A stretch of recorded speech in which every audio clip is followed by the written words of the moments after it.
In the next several videos, we're going to answer the question, does the Bible speak about the construct of attention deficit hyperactivity disorder, or as it's more commonly known as, ADHD?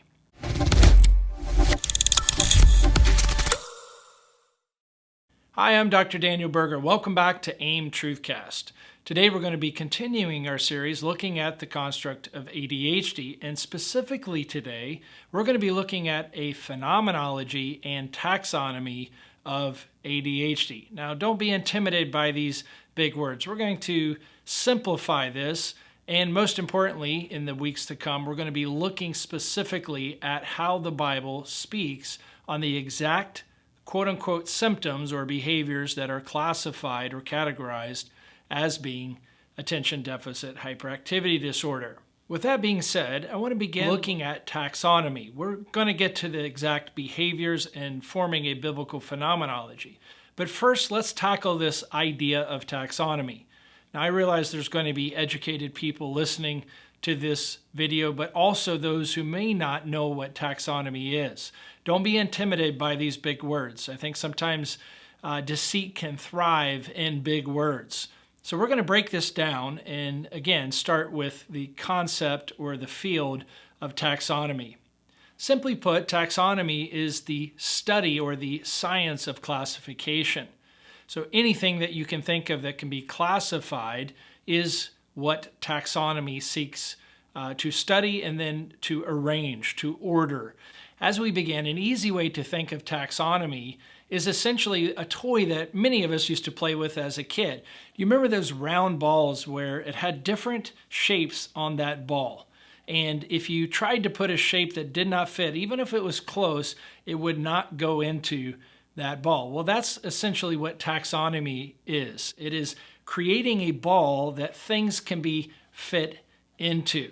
And psychiatric diagnoses, including attention deficit hyperactivity disorder, fit this description. Now, I will tell you that taxonomy began by classifying biological things that exist in nature, specifically fauna and flora.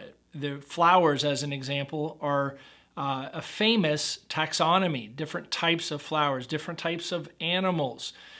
Now, this is troubling because this is also how the field of eugenics was formed. It simply categorized people according to mental capacity and states that were subjectively judged, as well as social and ethnic backgrounds. So you can see, or even political backgrounds, so you can see how dangerous the field of taxonomy can be, and if in the wrong hands, can be incredibly destructive. Like many psychiatric disorder concepts, ADHD is a taxonomy that relies on either mindsets or ways of thinking, emotions, and or behaviors. And in this case, it is simply 18 behaviors. And you can check out previous videos to see how we have discussed that. As well, in future videos, we will be looking specifically at these alleged symptoms or criteria, the 18 behaviors, and understand a biblical phenomenology of the exact same behaviors. So I want to cite as we begin a famous psychiatrist named Asen Jablinski. And Asen Jablinski actually cites a philosopher regarding a really good illustration for us to consider when we think of the idea of taxonomy in regard to psychiatric disorders. Interestingly enough, in my book, The Truth About ADHD, I use a very similar illustration, and that is of clouds.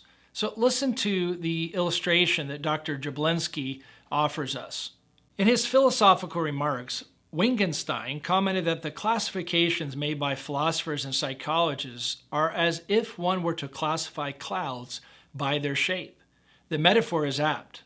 Clouds have fuzzy boundaries, tend to merge imperceptibly, and drifts being carried by invisible air currents. Observation and measurement of their movement predict with a margin of error the weather, yet the inner physical and chemical structures of the clouds is hidden to the naked eye. Wittgenstein's aphoristic remark applies equally well to the classifications developed by psychiatrists.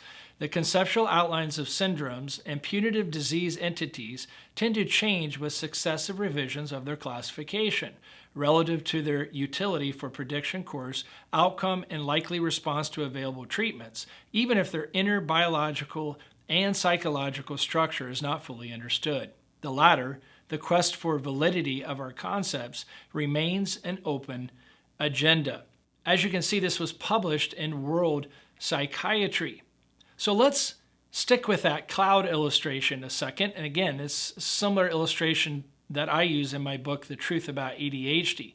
If we were standing observing the sky and we saw various clouds in the sky, someone that in the morning observed the exact same cloud as someone in the afternoon in a whole nother part of the world will come to two very different conclusions based on the shape of the cloud. Now, what is actually changing that shape and what is producing the shape, as they point out, is an invisible force. And that's interesting in itself. Is behavior caused by an invisible force? Is it caused by spiritual nature? Well, sometimes, as we're going to see in Scripture, it is. And other times, what we're calling behavior is simply produced in the body. So distinguishing between what is causing behavior is important for the Christian. Not all behavior is caused by a spiritual, quote-unquote, force, but not all behavior can be reduced to being caused by biological process, as secularists assert. And in fact, why the ADHD construct exists is because that is the bioreductionistic or materialistic or naturalistic view that essentially requires constructs like ADHD to be created. And so imagine, as we're looking up in the clouds, we form, based on the shapes, a classification system, and we fit every single cloud into this classification system. That is exactly what psychiatry is doing with what they call maladaptive behavior. Any behavior that is impairing, distressful, that is harmful, that is persistently harmful, that is viewed or judged to be, quote unquote, bad. Now we're getting into a moral judgment, and yet that's exactly what is taking place. Anything that seems to be distressful, impairing, or somehow reduced function, it becomes a matter of producing dysfunction, can be categorized. There can be a system, a framework developed where all of human nature, when they struggle, can be categorized. And that's exactly why the psychiatric system exists. It's less of a diagnosis and more of a classification, and that's really important to understand. Taxonomy is an issue that we'll tackle as well in a separate video beyond what we're talking about today. I just want you to understand that kids are being classified, they're not being diagnosed. Nothing's being found, as we've discussed in previous videos, on the construct of ADHD. They're simply being fit into a classification system. And that is a troubling thing, but something that we need to discuss. And so if we continue this cloud illustration throughout this video, there are essentially 4 clouds that psychiatrists have created when it comes to the ADHD construct, and a 5th could be added if you want to include adult ADHD, the idea of adult ADHD. That's a newer development, a newer construct. Now, before I go on, I want to make this very clear that I've stated in almost every video on this construct. The behavior is real. No one is arguing that a child doesn't have behavioral problems when they're labeled as having ADHD, when they're categorized as fitting into this category. However, it's just like the cloud is real, the behavior is real, but the interpretation of that cloud, of that behavior, that represents ADHD. That is what we are questioning. ADHD has never been found in nature, just like a cloud is found in nature, but how it's labeled, how it's categorized can be completely contrived out of thin air. I apologize for that pun. It just happened on its own. Joking aside, if we were cloud observers, we were experts in categorizing clouds, what type of categories could we have? Well, if we limited ourselves to 5 different types of clouds that we could classify, it could create some reliability. doesn't make our categories valid, but it does make our categories reliable. And by that I mean someone in California and someone in South Carolina can make the same assessment or at least try an approximate guess at fitting people into the same category. And so it allows for some reliability if there's a limited structure. Now, if we had 400 different types of possible categories to put every single cloud into, then we open the door for less reliability. We open the door for a lot more fluidity. And that's exactly what psychiatry has done. They've opened the door for the numerous different clinicians, whether it's psychologists, numerous psychiatrists, a social worker, etc., to diagnose the exact same person with the exact same behaviors different ways. Well, in the ADHD construct, we only have 5 options. So the 5 options are this. Number 1, predominantly inattentive. Number 2, hyperactive, impulsive. Number 3, combined. Number 4, other specified and other unspecified.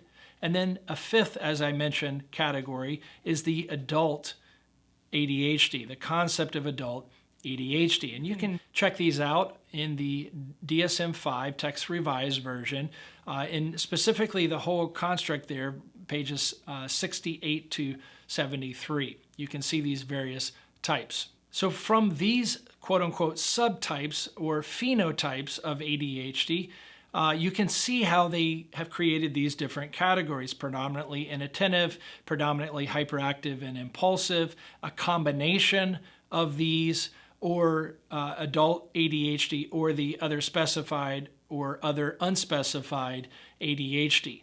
These are the 5 types of ADHD. And then there's also comorbid, or essentially there are other behaviors that they don't fit into the construct of ADHD, but they say go right along with, you should expect to see this, or could possibly see this. Oppositional defiant disorder being probably the most prominent of that. The DSM says that over 50%, and by the way, all the way back to the DSM-4, so 3 different editions of the DSM have validated this point that usually oppositional defiant disorder will follow with ADHD. And so I believe they're actually missing a bigger picture about human nature by limiting themselves. They're not seeing these as actually the same problem. They're determining them to be different, but then admitting that they correlate in the majority of children. That's a really interesting point that I want to make, and we'll discuss as we get to that phenomenology, looking at comorbidity. Comorbidity is a big fancy word that just simply means, in medical terms, that there's more than one disease entity. There's more than one, in psychiatry, disorder concept. But really, comorbidity just admits that there's a correlation between, in this case, between attention problems and behavioral problems that is called ADHD, and authority problems and rebellious problems that is being called oppositional defiant disorder. Again, you can tell by the actual labels the problem, because these are just redundant redescriptions of the description. And that's across the board as we look at these. To tie all this together, the DSM has 5 groups or 5 categories within their taxonomy that all children that seem to have behavioral issues or really do have behavioral issues can be, at some point in their life, categorized into. Now, I cited this article in Frontiers in Psychiatry in the previous video. However, I want to reiterate this because it's so important for us to understand. When these categories are created, sadly, people stop looking at the clouds and the patterns of the clouds, and they begin to look at the actual structure and the chemical makeup of the cloud in order to try to find out how the category is real. And I want you to think about this a second. The problem with this whole idea of classification is that we can easily reify the category. That's what ADHD is. It's just a category. It's saying there's a behavioral problem and we're going to plug it into this category. When the category is reified, when the hypothesis, which is ADHD, is reified, listen to this again from Frontiers in Psychiatry. The descriptive classification, Attention Deficit Hyperactivity Disorder, is often mistaken for a disease entity that explains the causes of inattentive and hyperactive behaviors rather than merely describing the existence of such behaviors. The present study examines discourse on ADHD to analyze how authors passively and actively contribute to reification, a fallacy in which a concept is represented as a thing existing on its own. So you can see that ADHD is a descriptive classification. That is exactly what they just said. And when we take the descriptive classification as if that's the real thing, we are missing out on the real thing.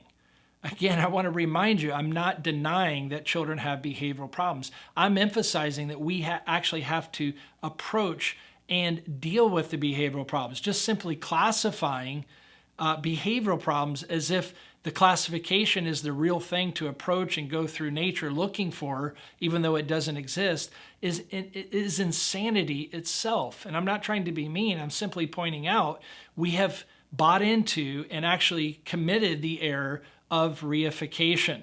The classification is just a description of the things that are real. The phenomena that are real in this case are behaviors that need to be addressed. And this is why the biblical phenomenology that we'll look at in the next video is so important. And so taxonomy is an issue that you and I need to understand. We need to understand that psychiatric diagnoses are simply part of a bigger taxonomy. They want to put in order social and emotional and behavioral and mental problems that we struggle with. And so they've created this taxonomy. They've created this framework or this categorical system to plug people into. When you get a psychiatric diagnosis, not just ADHD, you are not receiving something that has been discovered that they're saying, here is your real problem. You are just simply receiving a new category to describe the very thing that you already knew was a problem. And that is true with attention deficit hyperactivity disorder. You already knew there was hyperactivity or attentional problems or both. You can see how this is misleading, and yet we've bought into this. Yes, your child has behavioral problems. Yes, clouds are real, even though an invisible force is moving them. Now, I want to remind you that the leading experts on ADHD, whether it's Russell Barkley, whether it's Howland Rady, doesn't really matter. They openly admit that all 18 troubling behaviors are normative to human nature. Every one of us, as we'll see, struggles with these at some level. Although these are normal, the DSM has tried to distinguish normal from abnormal. Every clinician has to decide whether a child should be categorized based on the behavior. And so they've created a qualifier to fit people into this category or not, because otherwise every single child fits the description. So here is the differential. We've talked a little bit about this, and we'll discuss it a little bit further in videos to come. But I want to lay this out for you from the DSM, pages 68 through 69.